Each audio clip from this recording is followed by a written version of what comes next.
మా latest videos కోసం మా ఈ తెలుగు న్యూస్ ఛానల్ సబ్స్క్రైబ్ చేసి గంట సింబల్ యాక్టివేట్ చేసుకోండి. రేపు ఆదివారం దీపావళి అమావాస్య ముందు రోజు కాబట్టి ఈరోజు రాత్రికి గ్లాసుడు పసుపు నీళ్లతో ఇలా చేయండి చాలు.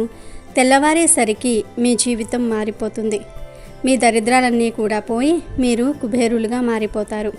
కోట్లు వచ్చి పడతాయి. పసుపు నీళ్లకు ఎంతో శక్తి ఉంటుంది. పసుపు పవిత్రతకు చిహ్నం. అందుకే ఇంటిని శుద్ధి చేయడానికి పసుపు నీళ్లు చల్లుతూ ఉంటారు. ఈ పసుపు నీళ్ల పరిహారం చాలా శక్తివంతమైనది. ఈ పరిహారం చేయటం వలన మీకు ఉండే దరిద్రాలన్నీ కూడా తొలగిపోతాయి. మీరు ధనవంతులుగా మారిపోతారు. ధనపరంగా ఏ సమస్యలు ఉన్నవారైనా సరే ఈ పరిహారం చేసుకోవచ్చు. పసుపు చాలా పవిత్రమైనది, మంగళకరమైనది, శుభకరమైనది. పసుపు లేకుండా ఏ శుభకార్యము జరగదు. పసుపు అంటే లక్ష్మీదేవికి ఎంతో ఇష్టం కనుక పసుపును నీటిలో కలిపి ఆ పసుపు నీటితో దీపావళి ముందు రోజున ఒక చిన్న పరిహారం చేసుకుంటే తిరిగిలేని ఫలితాలు వస్తాయని శాస్త్రాలు కూడా చెప్తూ ఉన్నాయి. మరి ఇంతకీ దీపావళి ముందు రోజున పసుపు నీటితో ఏం చేయాలి అనే విషయాన్ని ఇప్పుడు మనం ఈ వీడియోలో వివరంగా తెలుసుకుందాము. అంతకన్నా ముందు అనవసరంగా మాట్లాడితే ఏం జరుగుతుంది, మౌనంగా ఉంటే ఏం జరుగుతుందో తెలిపే పవిత్ర కథను విందాం. ఫ్రెండ్స్, ఫస్ట్ అయితే కామెంట్ బాక్స్లో జై శ్రీరామ్ అని కామెంట్ చేయండి. అలాగే ఈ వీడియోకి ఒక లైక్ కొట్టి మాకు సపోర్ట్ చేయండి. ఒక ఊరిలో భార్యాభర్తలు ఎప్పుడూ గొడవ పడుతూ ఉండేవారు. తన భార్య ఎప్పుడూ అరుస్తూనే ఉండేది. అవసరం లేని మాటలు మాట్లాడుతూ ఉండేది. ఆమె ఎక్కువగా మాట్లాడడం వల్ల ఏదో ఒక సమస్య వస్తూ ఉండేది. ప్రతిరోజు ఇలా జరుగుతూ ఉండేది. భర్తకు ఏం చేయాలో అర్థం కావటం లేదు. ఒక రోజున తన మిత్రుడు తన వద్దకు వచ్చి ఆయన సమస్యను తెలుసుకొని పక్క ఊరికి ఒక సాధువు వచ్చాడని, ఆయన నీకు ఏదైనా పరిష్కారం చూపిస్తాడు అని చెప్తాడు. అది విన్న ఆ వ్యక్తి మరునాడు ఉదయాన్నే తన భార్యను తీసుకొని ఆ సాధువు వద్దకు చేరుకున్నాడు. గురువుగారికి నమస్కరించి, గురుదేవా, ఈమె నా భార్య ఎప్పుడూ ఏదో ఒకటి మాట్లాడుతూనే ఉంటుంది. అనవసరమైన విషయాల గురించి మాట్లాడుతూ నాతో గొడవ పడుతూ ఉంటుంది. నేను చాలా నచ్చజెప్పే ప్రయత్నాలు చేశాను. తక్కువగా మాట్లాడమని, మౌనంగా ఉండమని చెప్తూనే ఉన్నాను. కానీ నా మాట అస్సలు వినటం లేదు. దానివల్ల మా ఇంట్లో గొడవలు జరుగుతూ ఉంటాయి అని చెప్తాడు. అప్పుడు ఆ సాధువు వారితో ఇలా అన్నాడు, ఓ దంపతులారా, నేను ముందుగా మీకు ఒక కథ చెప్తాను. అది విన్న తరువాత మీకు బాగా అర్థమవుతుంది. ముందు కథను జాగ్రత్తగా వినండి అంటూ కథను చెప్పటం ప్రారంభించాడు. పూర్వం మా గురువుగారి ఆశ్రమంలో ఒక శిష్యుడు ఉండేవాడు. అతను చాలా మాట్లాడేవాడు. ఎప్పుడూ ప్రశాంతంగా ఉండేవాడు కాదు. అక్కడి మాటలు ఇక్కడ, ఇక్కడి మాటలు అక్కడ చెప్తూ ఉండేవాడు. అతను భిక్ష కోసం ఊర్లోకి వెళ్ళిన ఏదో ఒక విషయాన్ని తీసుకొని వచ్చి మిగతా శిష్యులకు చెప్తూ ఉండేవాడు. ఎదుటివారి ముందు నేనే గొప్ప అని నిరూపించుకునే ప్రయత్నం చేసేవారు. తన గురించి తానే గొప్పగా చెప్పుకునేవాడు. ఆశ్రమంలో తాను మాత్రమే గొప్ప అనే భావన అతనికి ఉండేది. నేను చాలా గొప్ప ఇంట్లో జన్మించాను అనుకుంటే నేను చాలా సుఖంగా జీవించేవాణ్ణి. కానీ నేను అన్నిటినీ విడిచి ఇక్కడికి వచ్చాను. ఎందుకంటే నన్ను నేను తెలుసుకోవాలి, నాకు ఆత్మజ్ఞానం కలగాలని ఈ ఆశ్రమానికి వచ్చాను అని చెప్పుకునేవాడు. రోజు గురువుగారు అందరి శిష్యులను పిలిచి, మీరందరూ వచ్చే నెల మొత్తం ఎలా ఉండాలో ఒక సంకల్పం చేసుకోండి. దానివల్ల మీ ఏకాగ్రత, సంకల్ప శక్తి పెరుగుతుంది. మీకు ఆత్మశక్తి కలుగుతుంది. మీరు మీ శక్తిని అనుసరించి మీరు చేయగలిగిన సంకల్పాన్ని మాత్రమే చేసుకోండి. మీ సంకల్పం నెల రోజులు పూర్తి కాకుండానే విరిగిపోతే మీరు మళ్ళీ మీ పాత దినచర్యలు పాటించాలి అని అంటాడు. ఇక అందరు శిష్యులు వారి శక్తిని అనుసరించి వివిధ రకాల సంకల్పాలను చేసుకున్నారు. గురువుగారికి తాము తీసుకున్న సంకల్పం గురించి వివరించి ఒక్కొక్కరుగా అక్కడ నుండి వెళ్ళిపోయారు.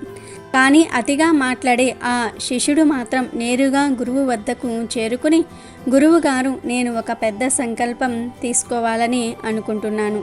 ఇక మీరే చెప్పండి, నేను ఎలాంటి సంకల్పం తీసుకోవాలి అంటూ ఆ గురువు గారిని అడుగుతాడు. అప్పుడు ఆ గురువు ఒక నవ్వు నవ్వి, నాయనా, నేను ఇచ్చిన సంకల్పం నీవు పూర్తి చేయగలవా? అది నీ వల్ల సాధ్యమవుతుందా కాదు, అది నీ వల్ల సాధ్యం కాదు. నువ్వు దానిని పూర్తి చేయలేవు. అందుకే నువ్వే ఏదైనా నీ శక్తికి తగినట్లుగా ఒక సంకల్పాన్ని ఎంచుకో అని అంటారు. అప్పుడు ఆ శిష్యుడు, లేదు గురుదేవా, మీరు ఏ సంకల్పాన్ని ఇచ్చినా నేను దానిని తప్పకుండా పూర్తి చేస్తాను. మీరు ముందు ఆ సంకల్పం ఏమిటో చెప్పండి అని అడుగుతాడు. అప్పుడు ఆ గురువు, సరే అయితే నువ్వు వచ్చే నెల మొత్తం మౌనంగా ఉండాలి, ఒక్క మాట కూడా మాట్లాడకూడదు, ఇదే నీ సంకల్పం అని చెప్తాడు. అప్పుడు ఆ శిష్యుడు, గురుదేవ, ఇది కూడా ఒక సంకల్పమా? ఇది చాలా సులభం, ఒక నెలే కదా మౌనంగా ఉండేది, ఇంకా ఏదైనా పెద్ద సంకల్పం ఇవ్వండి అంటూ అడుగుతారు. అప్పుడు ఆ గురువు, నాయనా, నువ్వు ముందు ఈ సంకల్పాన్ని పూర్తి చేసి అప్పుడు నా వద్దకు వచ్చి మాట్లాడు అని చెప్తాడు. ఇక ఆ శిష్యుడు మరుక్షణమే మౌనంగా ఉండటం మొదలుపెట్టాడు. అక్కడ నుండి తిరిగి వెళ్ళిపోయాడు. అతనికి మౌనంగా ఉండటం చాలా సులువు అనిపించింది. అతడు ఒకరోజు ఎలాగో మౌనంగా ఉండి గడిపేశాడు. కానీ రెండవ రోజు మౌనం అతని స్వేచ్ఛకు అడ్డుగా అనిపించింది. మూడవ రోజు అతని మనసు బరువయ్యింది. ఇక నాలుగవ రోజు నుండి అతని మనసులో ప్రశాంతత లేదు. ఎందుకంటే ఆ ఆశ్రమంలోని అందరి శిష్యులు ఒకరితో ఒకరు బాగా మాట్లాడుకుంటున్నారు. తాను కూడా వాళ్లతో మాట్లాడాలనుకున్నాడు. కానీ అతని సంకల్పం అతనికి అడ్డు వస్తుంది. అందుకే అతను మౌనంగా ఉండిపోయాడు. ఇలా కొన్ని రోజులు గడిచిపోయాయి. మెల్లిగా ఆ శిష్యుడు అనారోగ్యాల పాలయ్యాడు. అతని తల ఆలోచనలతో బరువెక్కింది. ఆహారం కూడా సరిగ్గా తీసుకోవటం లేదు. అతను కేవలం మాట్లాడాలనుకుంటున్నాడు. ఇక అతను నేరుగా గురువు వద్దకు వెళ్ళి ఒక కాగితం మీద ఇలా రాసి చూపించాడు. గురుదేవ, నేను మాట్లాడాలనుకుంటున్నాను. మాట్లాడకుంటే నాకు శ్వాస ఆడటం లేదు, నాకు ప్రశాంతత లేదు, మానసికంగా ప్రశాంతంగా లేదు. ఇప్పుడు నేను ఏం చెయ్యాలి? సంకల్పాన్ని వదిలివేయాలంటూ రాసి చూపించాడు. అది చదివిన గురువుగారు, నాయన, ఎవరైతే సంకల్పాన్ని పూర్తి చేస్తారో వారిలో అంతర్గతంగా ఆత్మశక్తి పెరుగుతుంది. అంతర్గతంగా శక్తి ఉన్నవాడు జీవితంలో ఉన్నత స్థానానికి చేరుకుంటాడు. సంకల్పం తీసుకోవటం నీ చేతుల్లోనే ఉంటుంది, సంకల్పం విడిచిపెట్టడం నీ చేతుల్లోనే ఉంది. నీ తోటి శిష్యులలో చాలామంది శిష్యులు తమ సంకల్పాన్ని మధ్యలోనే విడిచి పూర్వపు దినచర్యల్లో సాగిపోతూ ఉన్నారు. నీతో కాకపోతే నువ్వు కూడా ఈ సంకల్పాన్ని వదిలేసి పాత దినచర్యలోనికి రావచ్చు. కానీ నువ్వు ఈరోజు ఈ చిన్న సంకల్పాన్ని పూర్తి చేయలేకపోతే ఇక జీవితంలో వచ్చే పెద్ద పెద్ద సంకల్పాలను ఎలా నెరవేరుస్తావు? ఇక నీ ఇష్టం అని చెప్తాడు. చెప్పిన మాటలు ఆ శిష్యుని మనసుకు తాకాయి. ఏమీ మాట్లాడకుండా తిరిగి తన గదిలోనికి వెళ్ళిపోయాడు. అప్పటి నుండి తనకు అత్యవసరమైన పనుల కోసం మాత్రమే బయటకు వచ్చి మళ్ళీ లోపలికి వెళ్ళిపోయేవాడు. ఇలా 15 రోజులు గడిచిపోయాయి. ఆశ్రమంలో అందరి శిష్యుల సంకల్పాలు విరిగిపోయి అందరూ పాత పద్ధతిలోనే జీవిస్తూ ఉన్నారు. కానీ అతని సంకల్పం మాత్రం ఇంకా అలాగే ఉంది. అతను ఎవ్వరితో మాట్లాడడం లేదు. ఆశ్రమంలోని అందరూ ఆశ్చర్యపోతూ ఉన్నారు. అంతగా మాట్లాడే ఆ శిష్యుడు మౌనంగా ఎలా ఉంటున్నాడు అని అనుకుంటున్నారు. 15 రోజులు గడిచిన తర్వాత ఆ శిష్యుడు గురువు దగ్గరకు వెళ్ళి ఇలా రాసి చూపించాడు. గురుదేవ, నేను బయటకు మౌనంగానే ఉన్నాను, కానీ నా లోపల చాలా శబ్దాలు, అరుపులు వినబడుతూ ఉన్నాయి. నేను లోపల మాట్లాడుకుంటున్నాను. నా మనసు రకరకాల ప్రశ్నలు అడుగుతుంది. నేను బయటకు ఎంత మౌనంగా ఉంటున్నానో లోపల అంతగా అరుస్తున్నాను. గురుదేవ, ఇప్పటికీ కూడా నా సంకల్పం నిలబడే ఉందా అంటూ అడుగుతాడు. అప్పుడు ఆ గురువు, అవును, నీ సంకల్పం ఇంకా విరిగిపోలేదు. కానీ ఎప్పటి వరకు బయట వ్యక్తుల మాటలు నీకు వినిపిస్తూనే ఉంటాయో అప్పటి వరకు నీ మనసులో ప్రశాంతత ఉండదు. నువ్వు బయటకు మౌనంగా ఉన్నా లోపల మాత్రం మాట్లాడుతూనే ఉంటావు. నువ్వు ఆ మాటల నుండి దూరంగా వెళ్ళిపో అని అంటారు. దాంతో శిష్యుడు గురువుగారికి నమస్కరించి అక్కడ నుండి వెళ్ళిపోయాడు. మరునాడు ఉదయం తొందరగా లేచి అడవుల వైపు వెళ్ళిపోయాడు. ఇలా రోజులు గడిచిపోతున్నాయి. సంకల్పం కోసం గురువుగారు ఇచ్చిన నెల రోజుల సమయం ముగిసిపోయింది. కానీ అడవుల్లోనికి వెళ్ళిన ఆ శిష్యుడు మాత్రం ఇంకా తిరిగి రాలేదు. ఆశ్రమంలోని శిష్యులందరూ అతడిని అడవిలోని క్రూర జంతువులు చంపేశాయేమో అని అనుకున్నారు. అందరూ అతడిని చాలా వెతికారు, కానీ అతని జాడ ఎక్కడా దొరకలేదు.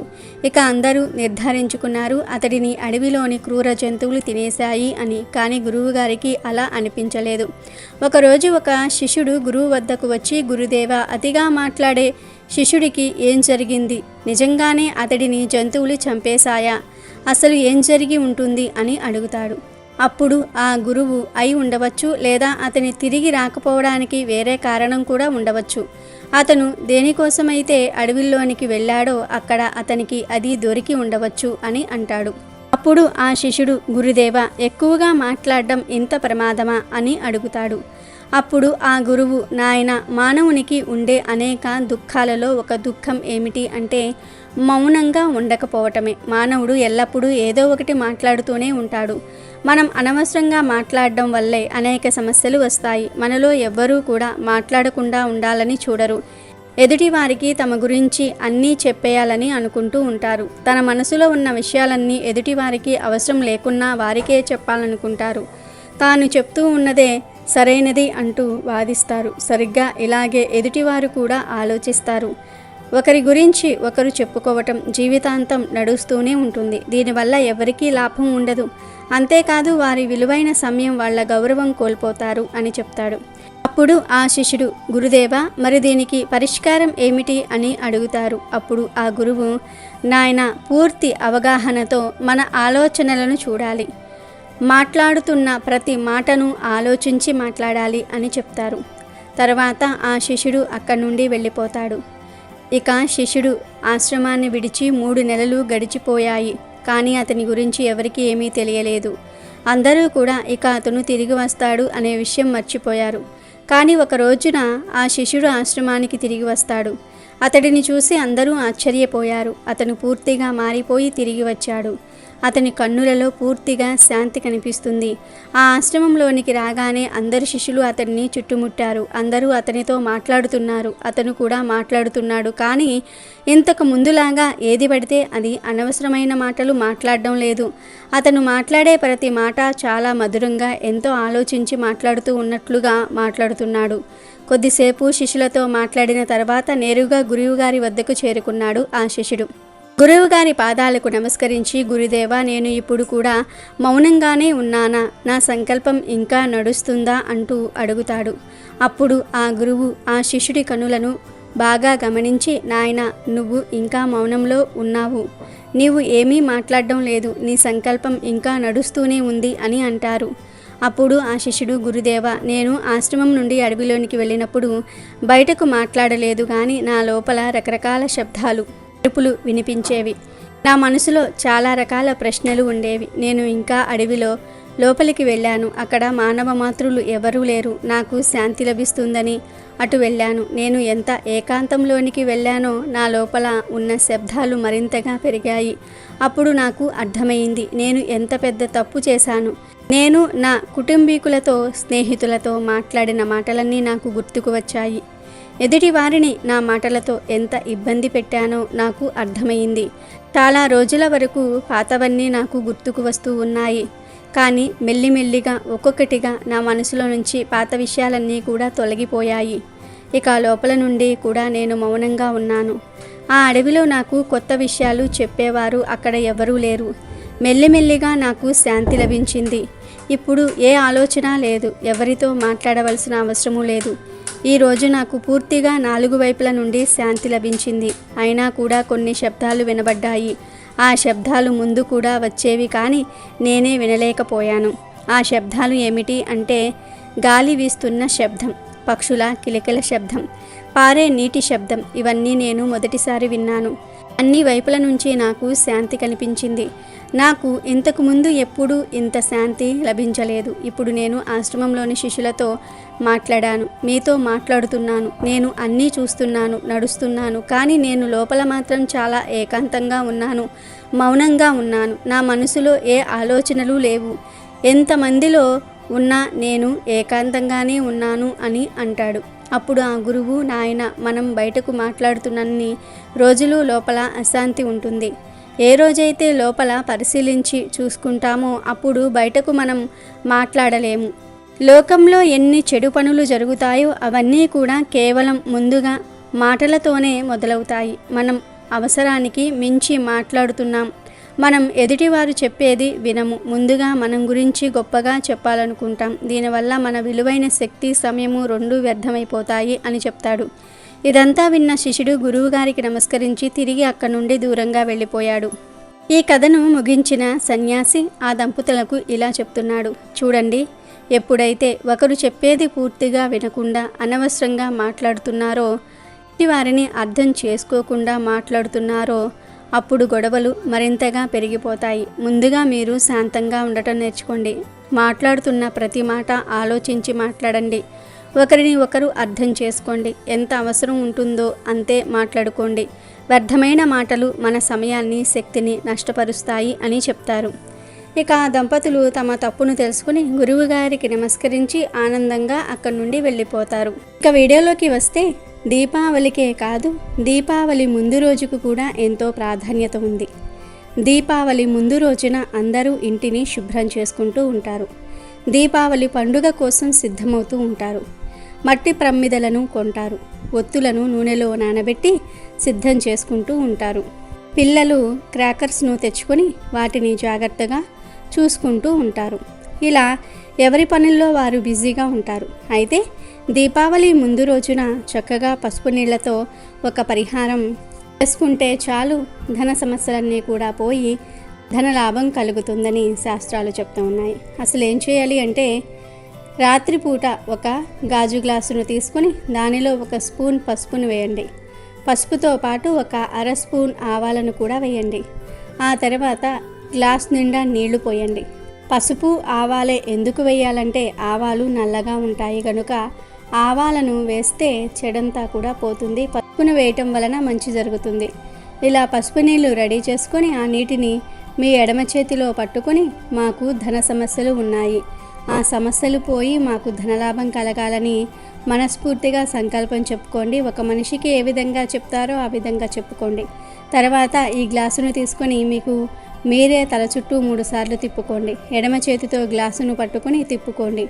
దిష్టి తీసినట్టుగా తిప్పండి. ఆ తర్వాత ఈ పసుపు నీటిని తీసుకుని వెళ్ళి ఏదైనా ఒక పిచ్చి మొక్కకు పోసేయండి. ఈరోజు రాత్రి సమయంలో ఇలా ఈ చిన్న పరిహారం చేసుకుంటే చాలా చక్కటి ఫలితాలు వస్తాయి. తెల్లవారేసరికి మీరే మార్పును కూడా చూస్తారు. మీ జీవితం అద్భుతంగా మారిపోతుంది. మీరు చాలా యాక్టివ్గా మారిపోతారు. ధనలక్ష్మీదేవి అనుగ్రహం లభిస్తుంది. ధనలాభం కలుగుతుంది. కనుక మీరు కూడా దీపావళి ముందు రోజు రాత్రి పసుపు నీళ్లతో ఈ చిన్న పరిహారాన్ని చేయండి. శుభ ఫలితాలను పొంది సంతోషంగా జీవించండి.